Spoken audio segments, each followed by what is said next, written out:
Hey guys, Technomentary with the video for you guys. In today's video, we're going to review the iPhone 8 going into 2022, whether this phone is worth it or not to buy in 2022, or if you're still using it, what you can expect out of this phone, and also kind of give you guys a rundown, everything that you need to know with the iPhone 8.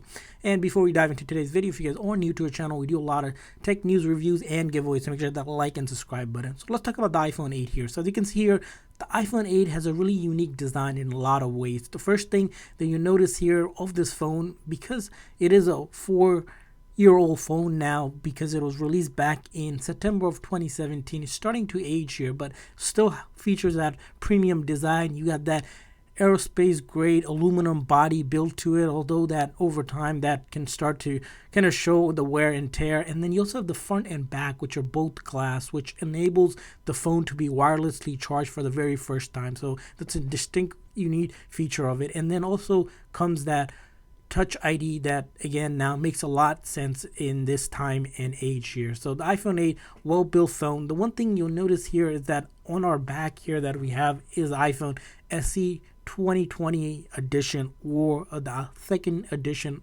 of the iPhone SE here. Now if you take a look from the back here, you'll notice that they're pretty similar phone in terms of course, the Apple logo and the word iPhone on the iPhone 8 here, and just the word product red. So that's going to be a unique thing about the iPhone 8 is that it's very closely built with the iPhone second generation here. Side by side, you won't be able to really tell which phone is which phone, because matter of fact they use the same LCD screen on both of the devices. So that's first thing to note on the iPhone here. So the iPhone 8 here, as we mentioned, it's a 4.7-inch display. You got a really good resolution, and the unique feature of this display is that for the very first time Apple has introduced what's known as True Tone, which allowed the phone to automatically adjust the ambient lighting based on the surrounding here. So what really that means is that you got a really clean display here going on for the iPhone 8 here, like the iPhone SE here. So great display here.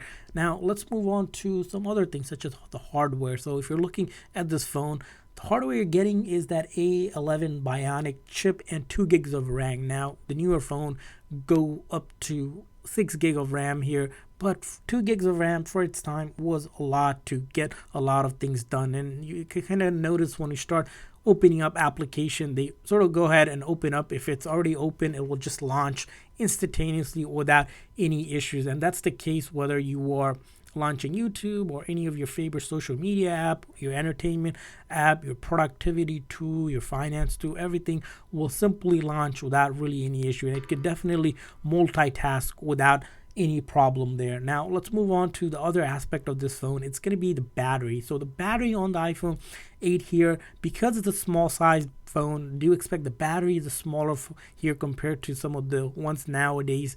The battery, it's only 1821 mAh battery. Now if the battery was at the 100% health, that gives you around 13 hours of video playback, which is sort of a set time frame in terms of how much the battery lasts. Now compared to the iPhone 13 Pro, which is around 22 hours and over a 3000 mAh battery, the iPhone 8 here just seems like it has a really small battery. And if you're a light to medium user, you might be able to get most of the day on a full single charge. But if you're medium to heavy user, don't expect this phone to last all day for you. So you'll definitely need to charge this phone twice at least if you're medium to light user, medium to heavy user, for most users there. So that's what you're going to be expecting from this phone. Now the other thing about this phone that we want to touch is the camera. Now if you're a person that does take a lot of photos, the iPhone 8 does have a 12 single megapixel camera, unlike the iPhone 8 Plus, which has the 212 megapixel camera. The iPhone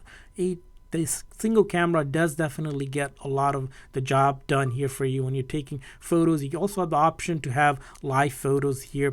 The only piece missing is that from the iPhone 8 Plus is the portrait mode, which the iPhone SE here does have. So that's going to be another distinguishing factor. Now if you take a look at in the video, you can actually record 4K, up to 4K, 60 frames per second, like you do on iPhone 13 Pro. The image stabilization is pretty good. The zoom, of course, isn't going to be like the iPhone 13, but the zoom is still decent on the iPhone 8 here that we notice.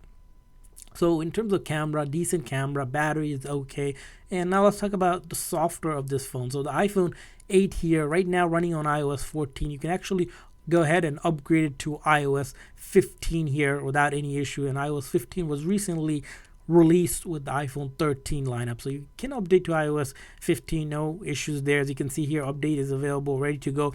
And now later this year, we're going to see iOS 16 come out like everywhere with the new version of iOS. And the iPhone 8 will be supported most likely on iOS 16. So it kind of brings us to our point of, in terms of whether this phone it's still worth it or not. Now let's talk about why this phone is worth it in 2022. First thing is that it has a decent camera, it has a unique build to it. You got your touch ID here, you got decent in size front and back camera, and the other thing is that it's still supported on the latest version, and it's still able to deliver the power like you would on any other phone. Of course, it's not going to be as fast as the iPhone 13 Pro here, but nonetheless still comes pretty much hand to hand in terms of speed test that we have done. And it's a light, compact weight phone that makes it a great device even in 2022. So the other thing that's probably a deal breaker for you looking at the iPhone 8 is the price that you're getting it. So if you look in to get this phone, of course Apple doesn't sell it brand new anymore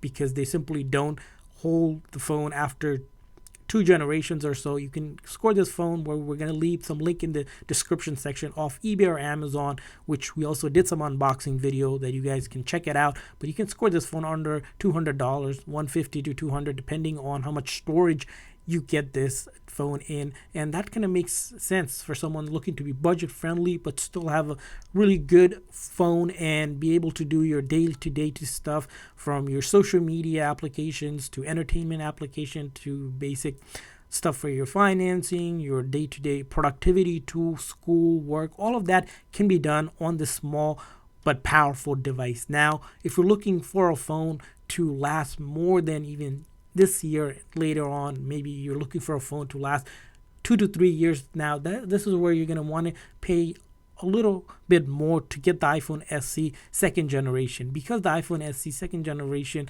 is simply just a rebuild of the iPhone 8. But the thing about the iPhone SE here is that it has an updated chip on it. It has that A14 Bionic chip, and because it has that updated chip, which simply means that the iPhone SE here will be supported at least another good 2 to 3 years on the major updates. So by paying $100 more, it probably makes sense if you're going to be looking to keep this kind of size phone, the iPhone SE here. But nonetheless, the iPhone 8 is a great device even in 2022. That's what I want to hear from you guys. What your thoughts are. If you guys use the iPhone 8, still are using it, leave a comment in the comment section. Thanks for watching, guys. See you guys next time.